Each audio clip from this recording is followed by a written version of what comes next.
Boom. All right, ladies and gentlemen, today we're going to unlock the potential of your brand on Amazon and elevate your e-commerce strategy. So let's get this one started. Here we go. Shut up and sit down. Look, a business can give you everything you want in life: prestige, wealth, freedom. It can also take everything away from you. This show is for those who are willing to take that risk. These are the real life stories of entrepreneurs. But before we start, I have one small favor to ask. Please leave a comment. It can be advice, critiques, tips, feedback, or share this with someone because your engagement is the most valuable and most powerful form of social currency. So thank you, and welcome to another episode of Business Bros. All right, business bros, are you ready to skyrocket your brand's online presence and sales? Well, meet the man behind the billion-dollar success stories on Amazon and Walmart.com. With over a decade of unparalleled experience and a passion for exceeding his clients' goals, he's transformed over 250 brands and e-commerce titans. Deep dive into the world of online retail success with none other than the one and only Mr. Dan Brownsher.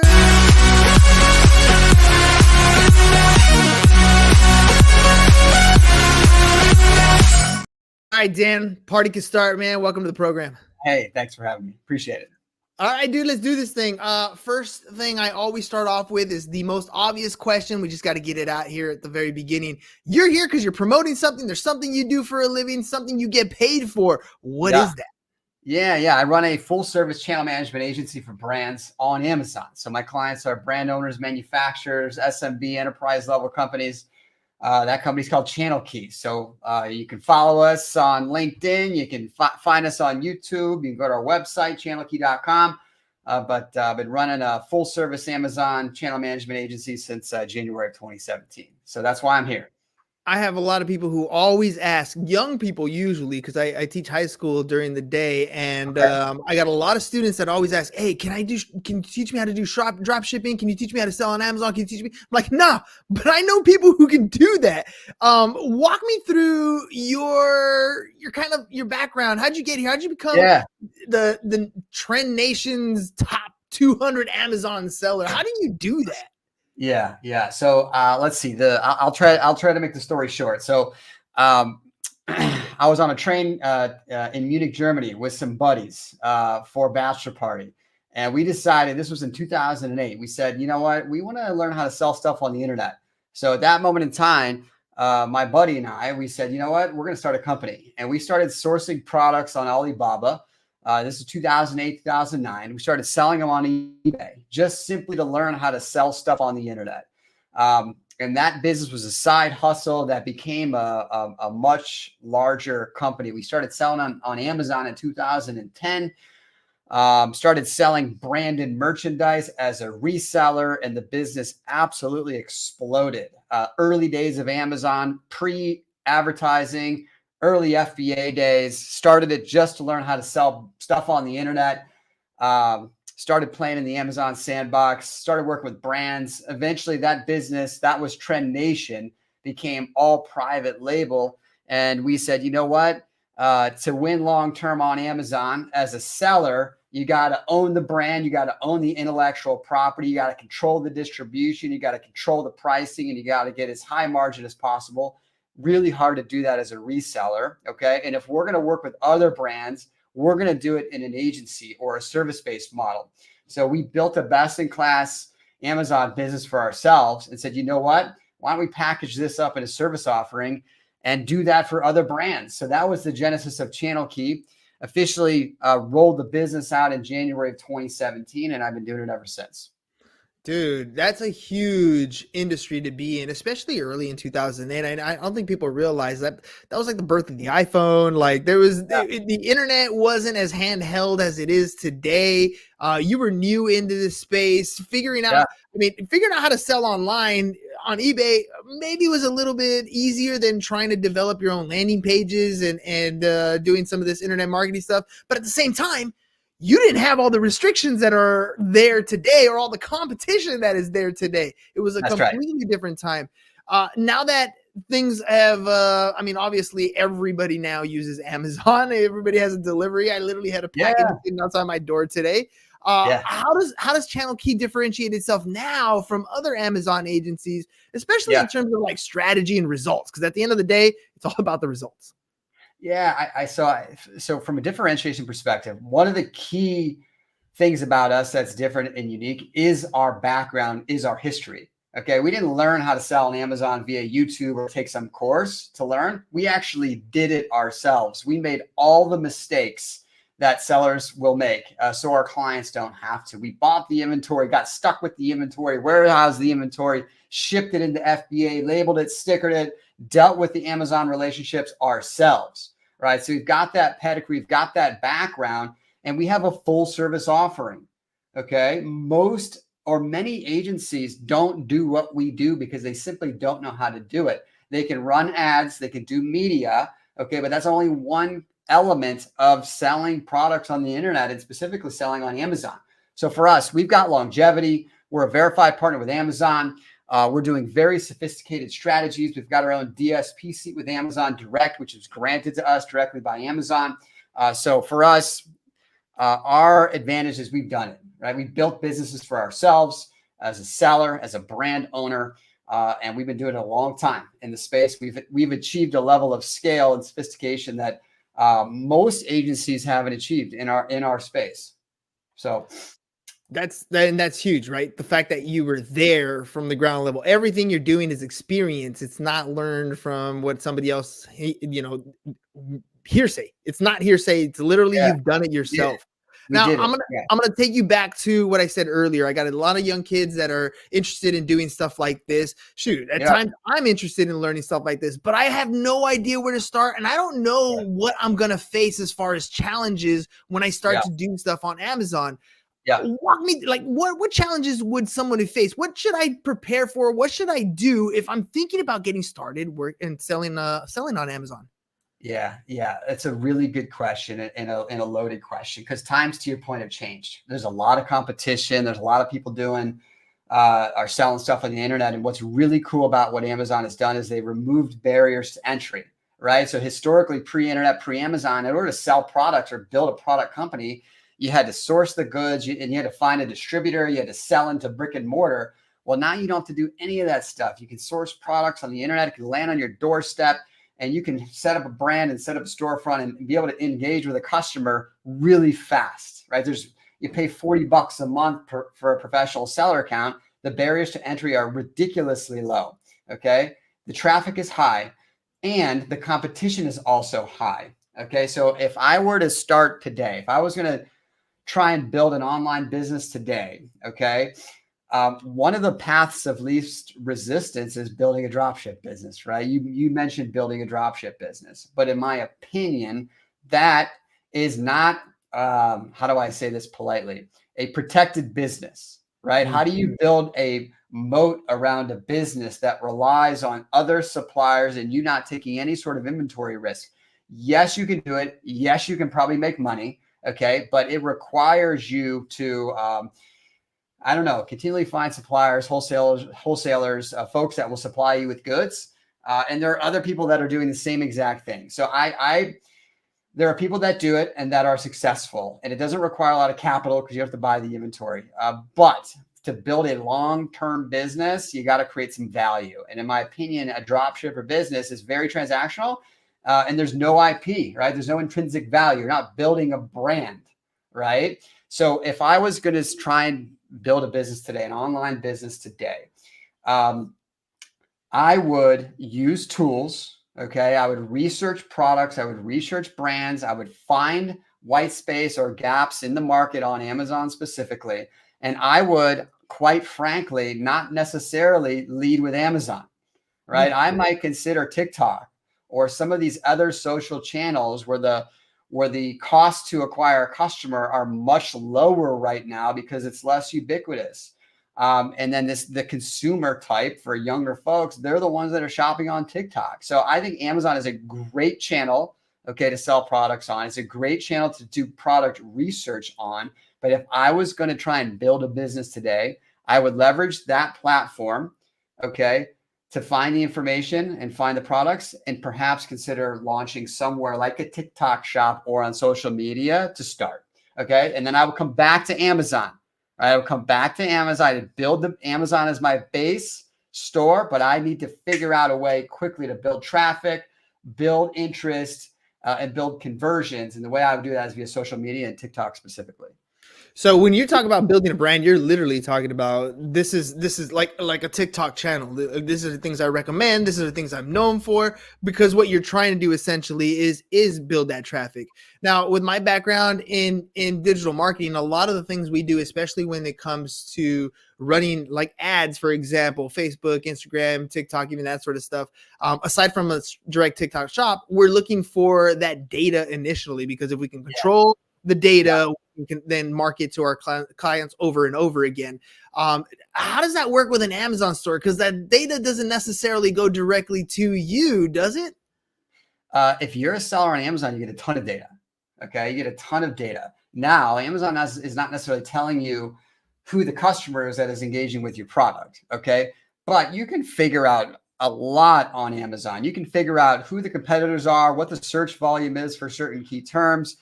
You can figure out, you can do margin analysis. There are tools where you can figure out what terms your competitors are advertising on. So there is a ton of research and data that you can get and extract outside of Amazon, quite frankly, without even selling any products. Right? There's varying softwares out there that allow you to handicap the Amazon marketplace and find out who the players are, how much they're spending, how much volume they're doing, what their margins are, and you can build an assortment that way, 100%.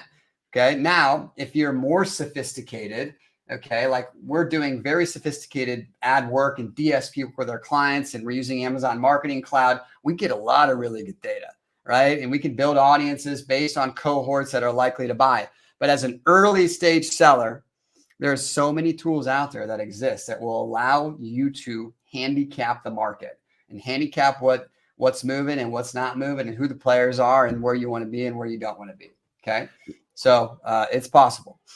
And I remember sitting in a presentation that Amazon gave about different sellers and using the multiple networks that are available within Amazon, not just directly what you sell on Amazon, but all the partner programs that are aligned with it. And they were talking about the number of different data points that they have for customers in their database. And I think it was something like 50% of the US. This is an Amazon Prime member. So it's not like they have a little bit of data. They got a ton of data that is unique to different buying activities, different things that are happening, life events that are going on that can help you become a good advertiser and put your products in front of the right people who are going to take those actions. I also heard, and correct me if I'm wrong, when you're starting an Amazon store, there's like this 6-month, 9-month little barrier at the beginning where they're kind of throttling back your exposure. If somebody's getting started early on and they're not getting the results that they're looking for on an Amazon store, obviously you already said, hey, you should start over here on another platform, start building the traffic that way. But what's going on in that sense, in that beginning part, that they're not getting the competition, they're not being able to compete with everybody else. Everybody else is just showing up on the listings a lot faster.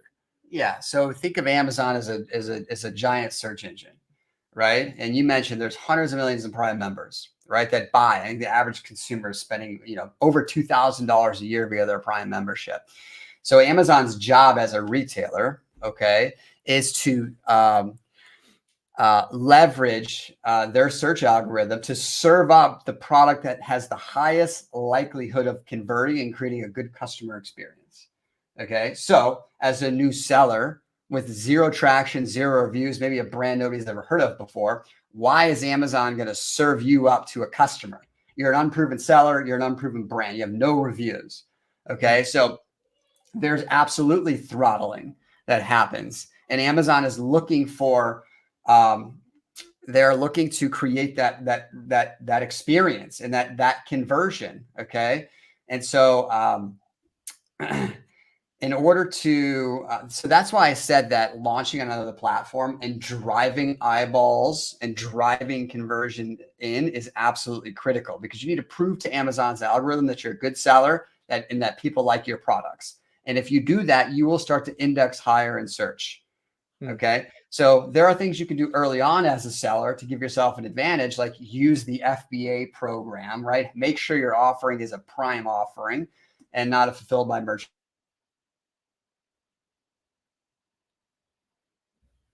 do is drive conversions to tell the algorithm that your product should index for these key search terms because it's going to drive a good customer experience. So those reviews, those customer emails that you get after you buy something from Amazon, those are vitally important to these vendors. They're the reason, when you do leave a review, and it works on the consumer side as well. When I look at a product and I'm comparing between 2 or 3, I'm definitely looking at the reviews. You got a lot of reviews, chances are you're a proven product or service, and it's definitely something I want to go after.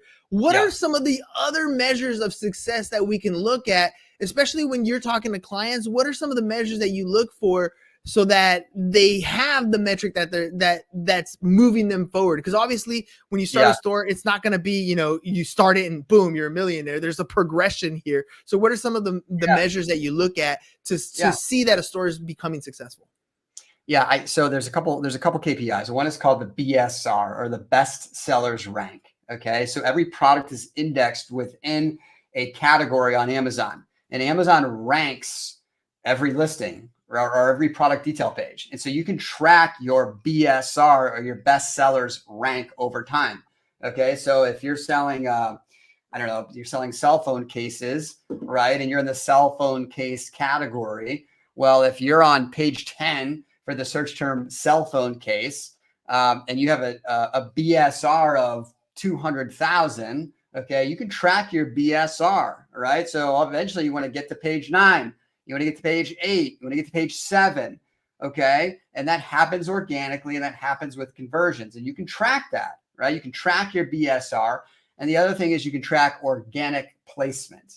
Okay, so going back to viewing Amazon as a search engine that is designed to index the products that had the highest likelihood of converting and creating a good customer experience, well, you can track your organic placement, okay, for cell phone case, that search term, right? Am I indexing, am I number 25 in organic placement? Am I number 24? Am I moving up in placement? That's another critical KPI to track.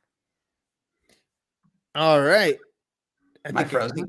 I think you froze there. You got a thumb up right next to you, but you're definitely frozen, but I can hear your voice. So that's good. That's good. All right. Hopefully that clears up here in a sec when we come back in here. All right. Dan, you definitely still hear me. So I'm going to use that. Okay. Sorry, man.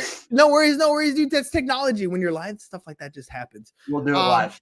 Yeah. There are trends that are always happening in retail specifically. I mean, you can look at clothes as one of those things, but more specifically, there are trends that are changing the way we shop. Right. I was literally talking about this on a previous episode. The Apple Vision Pro just came out, and the way we're going to interact, the way we buy things, the way we advertise is all changing. What trends do you see maybe in the e-commerce space that are maybe coming up in the next coming years? And what are things that maybe brands that you work with or brands that are coming in here in the near future, what should they be preparing for? Yeah, that's a really interesting question, and I wish that I could get my video going and you didn't see a big thumbs up. But what I think is interesting right now is what AI is going to do to the shopper experience, right? And so one of the concepts that I feel is right and have latched onto is based on AI. I feel like, in essence, everybody's going to have some sort of AI assistant. Right. And this AI assistant knows me. They know what I search for. They know what I shop for. They know what I buy. They know pretty much everything about me based on my digital footprint. And when you look at something, a marketplace like Amazon, okay, who, to your earlier point, has an unbelievable amount of data on almost, on probably,